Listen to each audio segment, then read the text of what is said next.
Assalamualaikum warahmatullahi wabarakatuh. Di sini kelompok kami akan membahas topik yang sangat relevan dalam manajemen jaringan modern, yaitu endpoint device, atau tools yang digunakan yaitu epilimeter untuk mengelola lalu lintas jaringan.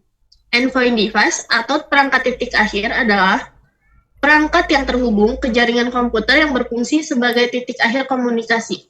Endpoint device yang sangat penting untuk memastikan keamanan, efisiensi, dan kelancaran operasi jaringan. Selanjutnya ada EV limiter. EV limiter adalah sebuah alat yang membatasi dan memantau lalu lintas jaringan perangkat di jaringan lokal. Alat ini menggunakan teknik spoofing, ARV, dan teknik saving untuk mengontrol bandwidth yang digunakan oleh perangkat yang terhubung ke jaringan yang sama. Selanjutnya akan dibahas oleh teman saya, ada Pak Alfikri. Terima kasih untuk teman saya, dan di sini kelompok kami mengambil tools epilimeter dari GitHub di .bitbrut. Nah, di sini banyak sekali fitur-fiturnya, ada scan, host, limit, block, free add, monitor, analis, dan sebagainya. Dan di sini ada kode komennya untuk di Linux, karena di sini kelompok kami sudah menginstal, tinggal ke step akhirnya yaitu sudo epilimeter. Nah, selanjutnya akan dilanjutkan oleh Salma Aulia sebagai yang menjelaskan fitur scan. Saya Salma Aulia di sini akan menjelaskan bagian fitur emulator yang scan. Fitur scan ini menggunakan tipe scan ART atau scan yang biasanya dilakukan untuk mengidentifikasi host atau device yang mengkonek terhadap suatu jaringan Wi-Fi. Nah, yang pertama di sini kita akan menggunakan interface ETH0. Lalu kita lihat di bagian sudo ifconfig ETH0. Nah, si ETH0 ini menyesuaikan dengan interface kita yang masing-masing. Lalu kita lihat bagian inetnya. Setelah ini, kita kembali ke halaman epilimeter. Di sini ada dua pilihan, yaitu ada help dan tanda tanya. Lalu kita klik help, lalu enter. Bisa saja kita memilih tanda tanya, dikarenakan kedua fungsinya juga sangat sama. Nah, setelah itu, kita ketik scan. Tapi jangan dulu di enter, karena kita akan membuka Wireshark terlebih dahulu.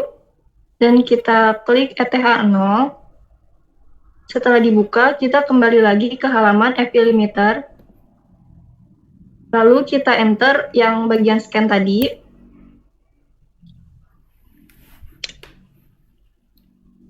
Nah, bisa teman-teman lihat, di sini ada bagian proses scanning.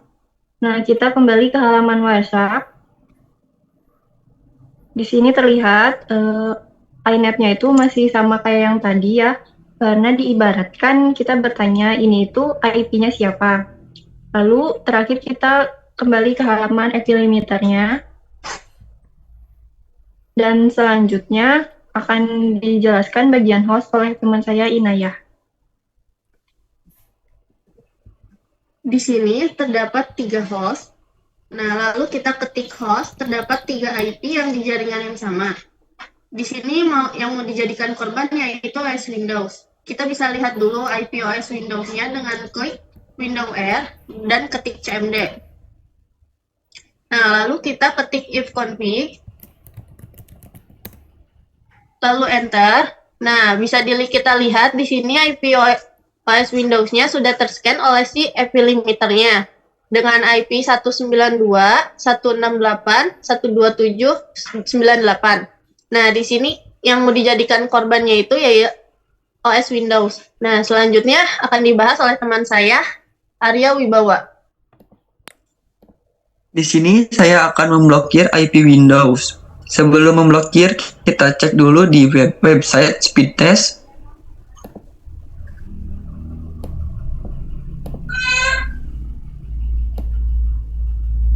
Lalu klik Go. Di sini kita tunggu terlebih dahulu apakah memiliki akses internet.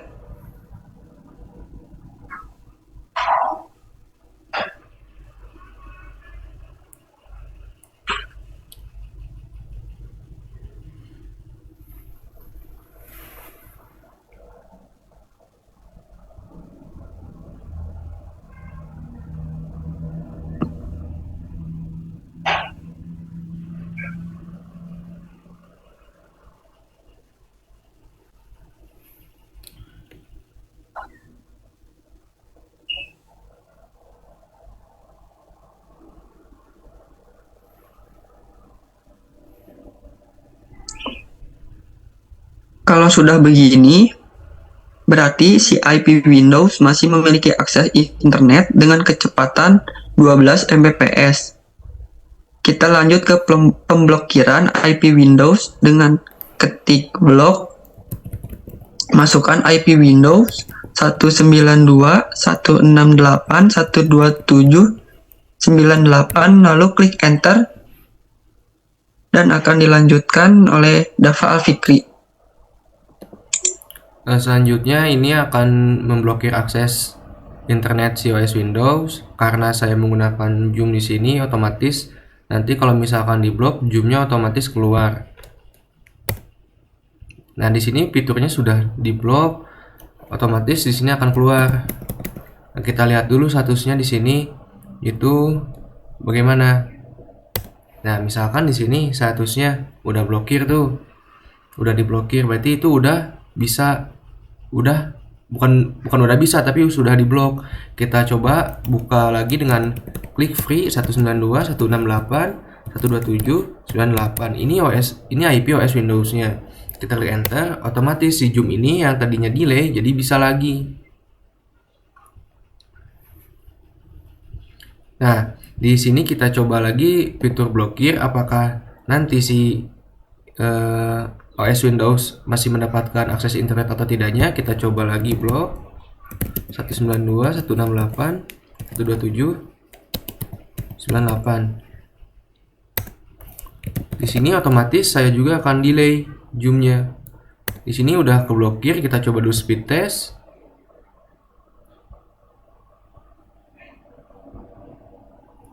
Nih, ini teman-teman saya pada delay karena saya tidak memiliki akses jaringan internet dan sudah terbukti bahwa si IP limiter itu sudah memblokir si OS Windows. Nah, di sini nanti akan kelihatan bagaimana ada notes latency to error. Nih, saya ini keluar dari Zoom nih. Nah, ini tulisannya latency to error. Kita buka lagi pemblokirannya agar bisa terhubung lagi ke teman-teman saya. Otomatis ini akan terhubung. Kita klik ketik host, otomatis ini statusnya free, bisa lagi dipakai akses internetnya. Kita Recording in progress. Nah, di sini sudah Nah, di sini ada bacaannya itu latency test error. Dengan format si OS Windows ini udah bisa akses internet lagi. Dengan contohnya kita tes speed lagi.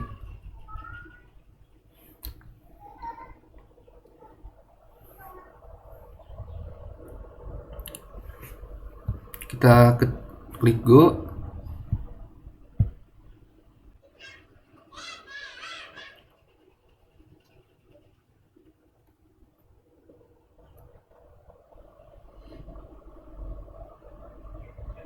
Nah, berarti di sini si OS Windows sudah memiliki akses internetnya lagi.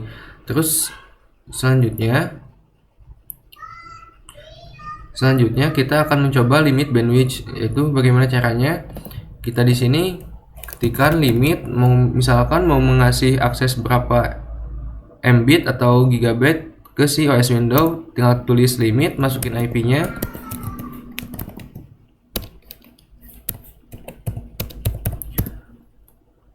Dan kasih limit misalkan 10 Mbit. Nah, di sini si OS Windows sudah mendapatkan akses limit internet yaitu 10 megabyte. Nah, bagaimana caranya kalau dikembalikan lagi ke awal? Kita lihat dulu hostnya. Di sini statusnya limit, berarti si IP limiter membatas akses internet si OS Windows. Di sini kita mau coba 1 GB dengan cara ketik limit, masukin IP OS Windows 1 GB it, tinggal tamin aja it-nya belakangnya. Nah, ini otomatis si IP limiter membatas akses internet si OS Windows sebesar 1 GB.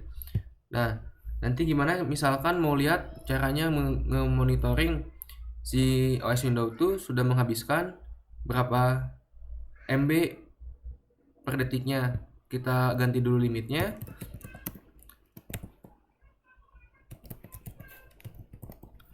sebesar 50 MB.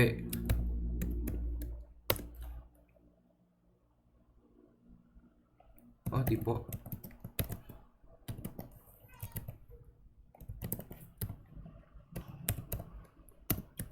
Mbit. Pokoknya tinggal tambahin aja it di belakangnya. Nah, di sini berarti si OS Windows dikasih limit akses yaitu 50 Mbit. Kita lihat di sini statusnya limit, dan kita pergi ke monitor, ketik aja monitor. Ini untuk melihat traffic si OS Windows itu udah menghabiskan seberapa MB gitu. Nah, yang atas itu untuk upload, yang bawah itu untuk download. Kita bisa lihat di sini masih ada akses internetnya sebelum nyentuh 50 MB si uploadnya. Kemudian kita coba buka YouTube. Apakah akan menghabiskan full MFT atau yang lain?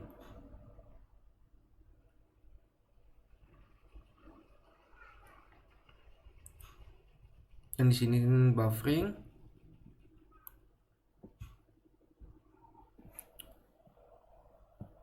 Dan ini total upload sampai downloadnya itu semakin bertambah. Oke, kita lanjut dulu. Kita bebasin dulu agar tidak ke limit. Free 192, 168, 127, dan 8. Kita klik host. Nah, di sini si IP Windows sudah bebas lagi dari akses data, maksudnya limit akses data. Kita coba di sini fitur analis.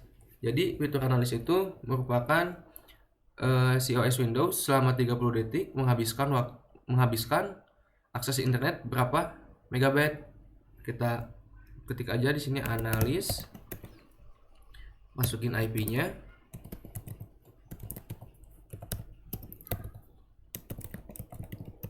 Misalkan durasi sekitar 30 detik. Maka nanti si IP limiter akan tahu si OS Windows selama 30 detik menghabiskan berapa MB. Oh, salah. Analis 192.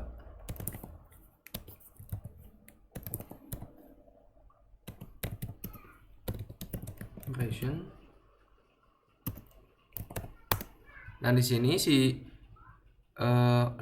IP limiter akan ngecek pemakaian si OS Windows selama 30 detik menghabiskan berapa megabyte gitu.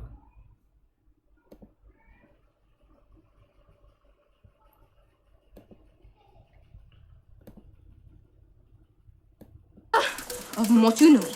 This is my canoe, and you will journey to different. Nah, bisa kita lihat bahwa selama 30 detik si OS Windows itu menghabiskan 13 MB dan upload 4 MB. Kita coba lagi, misalkan 40 detik.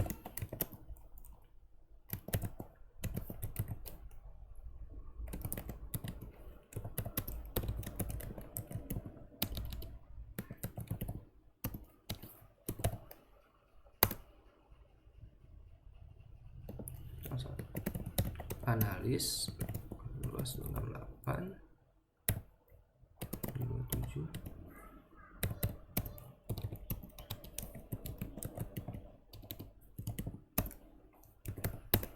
Nah, ini nanti akan kita lihat selama 40 detik si OS Windows menghabiskan berapa megabyte.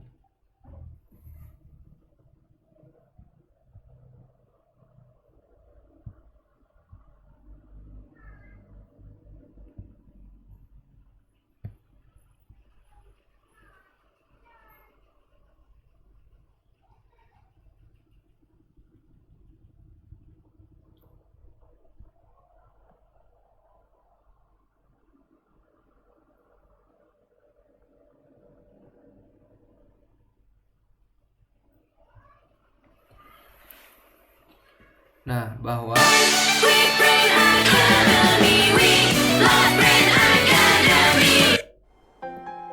Nah, di sini kita bisa lihat bahwa si OS Windows selama 40 detik menghabiskan upload 5 MB dan download 21 MB. Dan di sini kita mau coba menambahkan fitur add, memasukkan IP yang tidak terscan oleh si IP limiter. Di sini kan ada tiga yaitu 3 IP 8198.176. Kita di sini ketik aja add, masukin IP yang mau ditambahin 168.127 dan masukin MAC-nya.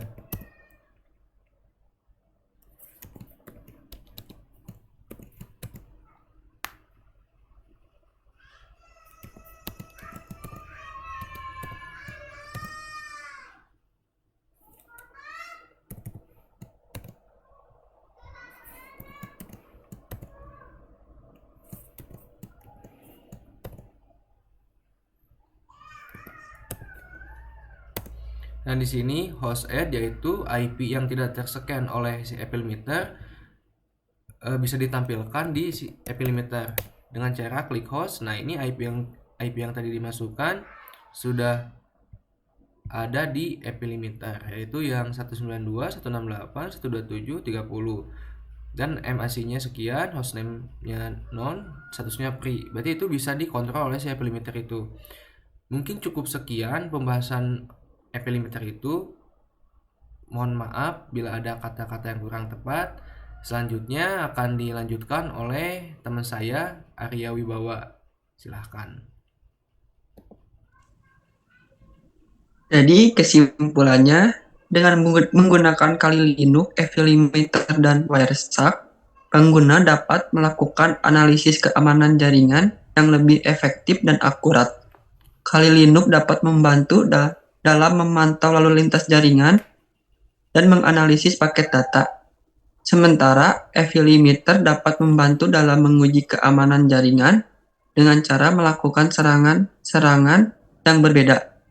Wireshark dapat membantu dalam memantau paket data yang dikirim dan diterima oleh jaringan, serta memfilter paket data berdasarkan berbagai kriteria.